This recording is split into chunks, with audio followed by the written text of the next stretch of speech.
जय Siya Ram everyone, welcome back to my channel composite school Dimarpura. तो भाई बच्चों, फ्रेंड्स, अगर आपको ऐसा लगता है कि आपके अंदर फोकस की कमी है, आप किसी काम को करते हो तो आपका मन उसमें नहीं लगता है, आपके अंदर कंसंट्रेशन की कमी है। और फिर कंसंट्रेशन ऐसी कौन सी चीज़ है जो हमेशा टीचर बोलती हैं कि कंसंट्रेशन के साथ काम करो, एकाग्रता के साथ काम करो, तो ये कैसे प्राप्त होता है और ये क्यों इतना जरूरी है। तो इस वीडियो में हम एक कहानी के द्वारा सीखेंगे कि कंसंट्रेशन या कि एकाग्रता क्या चीज है, कैसे प्राप्त होती है। तो बिना किसी देरी की चलिए चलते हैं कहानी की ओर। पर कहानी पर जाने के पहले आपसे विनम्र निवेदन है कि अगर अभी तक आपने इस चैनल को सब्सक्राइब नहीं किया हुआ है तो कृपया करके चैनल को सब्सक्राइब करिए। वीडियो पसंद आता है तो वीडियो को अपने फ्रेंड्स और फैमिली में शेयर करिएगा। तो बिना किसी देरी के चलिए चलते हैं कहानी की ओर। तो भाई, ये जो कहानी मैं आपको सुनाने जा रही हूँ ये बिल्कुल सच घटना पर आधारित कहानी है। और ये कहानी है, एक समय चीन के आसपास एक दार्शनिक हुआ करते थे, लाओ त्से। तो ये कहानी उनके ऊपर आधारित है। तो इसी प्रकार से कहानी कुछ इस तरह से है कि चीन में एक बहुत बड़े दार्शनिक हुए, उनका नाम लाओ त्से था। तो उनका नाम दूर दूर तक प्रसिद्ध हो गया था कि वो जो कुछ भी बातें करते, जो कुछ भी शिक्षा देते थे, वो 100% सही साबित होती थी। तो जब उनकी बात दूर दूर तक पहुंच गई तो चीन के राजा के पास भी ये खबर पहुंची कि भाई एक दार्शनिक है जो कुछ भी बात बताते हैं, उनकी बात में 100% तक सत्यता रहती है। तो ये सुन के राजा उनसे मिलने की इच्छा हुई और राजा चल दिए लाओ त्से से मिलने के लिए। तो जब राजा पहुंचे उनसे मिलने के लिए तो उन्होंने देखा एक कुटिया है, कुटिया के बाहर थोड़ा सा गार्डन है, तो वहां पे एक व्यक्ति कुछ गुड़ाई का काम कर रहा था। तो जब राजा पहुंचते हैं कहते हैं कि क्या आपका नाम लाओ त्से है। तो लाओ त्से पलट के देखते हैं, कहते हैं हाँ हाँ, मेरा नाम लाओ त्से, बताइए मैं क्या आपकी सेवा कर सकता हूँ। तो जब राजा ने इस चीज को देखा तो सोचा ये तो बहुत ही साधारण से दिखने वाले व्यक्ति हैं और इनकी चर्चा इतनी दूर दूर तक है, मतलब इनके पास मुझे नहीं लगता कि ऐसा कोई बहुत ज्यादा लिटरेचर है इनके पास, फिर भी इनका नाम इतना ज्यादा दूर है, देखने में तो बहुत ही शांतिप्रिय लग रहे हैं। तो फिर राजा ने अपनी बात, ये मन में राजा के चल रहा था, राजा ने अपनी बात उनसे बोली कि भाई मैं यहाँ पर आया हूँ कि मैंने बहुत दूर तक आपका नाम सुना है कि आप बहुत ही ज्ञानी हैं, दार्शनिक है और देखने में आप बहुत ही ज़्यादा शांति प्रिय लग रहे हैं। तो मैं यहाँ पर इसलिए आया हूँ कि आप मुझे कुछ ऐसी शिक्षा दें कि मेरा जो मन है अशांत रहता है वो किस तरह से शांत रह सकता है। तो आप इसके बारे में मुझे कुछ शिक्षा दें, इसलिए मैं इतनी दूर से आया हूँ। तो भाई लाओ से जब ये बात सुनते हैं तो कहते हैं ठीक है, आप एक काम करिएगा, सुबह आप मेरे पास आइएगा इसी गार्डन में। इतना कहते हैं और लाओ से अपने काम में लग जाते हैं, राजा भी अपने चले जाते हैं। अब राजा पूरी रात सोच रहे होते हैं कि इतना साधारण सा देखने वाला व्यक्ति ये मुझे क्या काम बताएगा, मुझे सुबह क्यों बुलाया। खैर सुबह होती है, राजा फटाफट सुबह जाते हैं, उसी गार्डन में पहुंच जाते हैं। लाओ से जब उनको मिलते हैं तो देखते हैं, कहते हैं कि भाई तुम्हें अगर कोई चीज़ ज्ञान प्राप्त करना है एक काम करो। लाओ से उसमें पानी डाल रहे होते, पेड़ों में पानी डाल रहे होते। तो वो राजा को कहते हैं तुम एक काम करो, ये जो 15 पौधों की जो लाइन लगी हुई है ना, तुम ये मग्घा उठाओ और तुम पहले पेड़ से पानी डालना शुरू करो और 1 बाय 1 एक एक करके तुम पेड़ों में पानी डालना। और ऐसा करते करते जब तुम 15वें पेड़ में पहुंच जाओ तब फिर मैं तुमको एक शिक्षा देता हूँ। लेकिन ध्यान रहे, इस बीच जब तुम पेड़ों में पानी डाल रहे होगे उस बीच में कोई भी विचार तुम्हारे मन में नहीं आना चाहिए। अगर बाई चांस पेड़ों में पानी डालते समय कोई विचार तुम्हारे मन में आ गया तो तुम्हें क्या करना है, तुम्हें वापस फिर से पहले वाले पौधे में जाना है और फिर वहां से पौधे में पानी डालते हुए आगे चलना है। तो जब ये बात राजा ने सुनी तो बोले, अरे मन में सोचा कि इतना छोटा सा काम, चलो ठीक है, ये मैं पहले ये काम कर देता हूँ फिर बाद में इनसे बात करता हूँ। तो राजा ने फटाफट अपना वो मग उठाया और पहले वाले पौधे में पानी डाला, पहले वाले में डाला, फिर वो दूसरे पौधे में जैसे ही पहुंचे तो उनके मन में विचार आया, इतना छोटा सा गार्डन है, बताओ यहाँ पे इतने पौधे हैं, मेरे राज दरबार में कितना बड़ा गार्डन है वहाँ पे।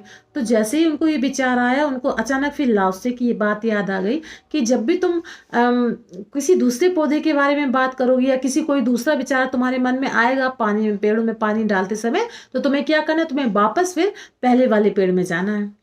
फिर राजा फटाफट ईमानदारी के साथ पहले वाले पेड़ में पहुंच जाता है, क्योंकि वो तो कोई यहाँ पे सीखने आया था, तो वो जरूरी था कि लाओ त्से की सारी बात माने ईमानदारी के साथ। फिर से वो पहले वाले पौधे में पानी डालने के लिए आ गया। इसी प्रकार से दूसरे तीसरे पौधे में जब फिर से वो पानी डालने पहुंचा, फिर से कोई विचार उसके मन में आ गया। जब उसके मन में आया कि अरे ये फिर से मैं विचारों में खो गया हूँ, वापस फिर गया, फिर पानी डालने लग गया। इसी प्रकार से जब तीसरी बार उसने काम किया तो तीसरे चौथे पौधे तक पहुंचा ही था कि उसके मन में विचार आ गया, अरे मैं यहाँ पर आ गया हूँ, क्या पता कोई सेना मेरे राज्य पर आक्रमण ना करते। तो जब उसको एहसास हुआ अरे ये फिर से मैं विचारों में खो गया हूँ, फिर वो वापस जाता, फिर वो पानी डालता। इसलिए करके का जब कई बार इसने ऐसा किया तो राजा तो बुरी तरह से परेशान हो गया, क्योंकि शाम होने का समय आ गया था। सुबह से शाम होने का समय आ गया था और राजा 15वें पेड़ पर पहुंच ही नहीं पा रहा था।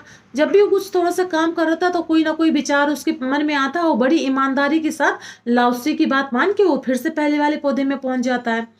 तो जब ये चीज राजा ने महसूस की, बहुत ज्यादा परेशान हो गया राजा। और ये सारी चीजें लाओसे दूर से ये सब देख रहे थे। लाओसे शाम को उनके पास, राजा के पास पहुंचते हैं तो कहते हैं भाई मैं तो तुम्हारी ईमानदारी से तुम्हें बहुत ज्यादा प्रसन्न हुआ हूं कि तुमने देखो ईमानदारी के साथ सारा काम किया। चलो अब ऐसा है, इसको यहाँ पे छोड़ो, अब मैं तुमको ज्ञान की बातें बताता हूँ।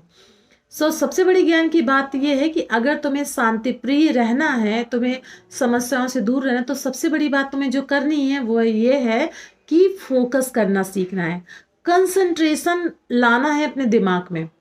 अब होगा कैसे ये फोकस और कंसंट्रेशन आएगा कैसे? ये आएगा कि जब आप अपने मन को शांत चित्र कर लो। जैसे आप पौधों में पानी डाल रहे थे, ठीक, तो ये आपका जो मन है वो खाली नहीं था, वहां पर विचारों का आना जाना लगा हुआ था। जब तक आपका मन खाली नहीं होगा तब तक आप किसी भी काम को जब करेंगे तो उससे आपको वो शांत, वो खुशी, वो हैप्पी फील होगा ही नहीं।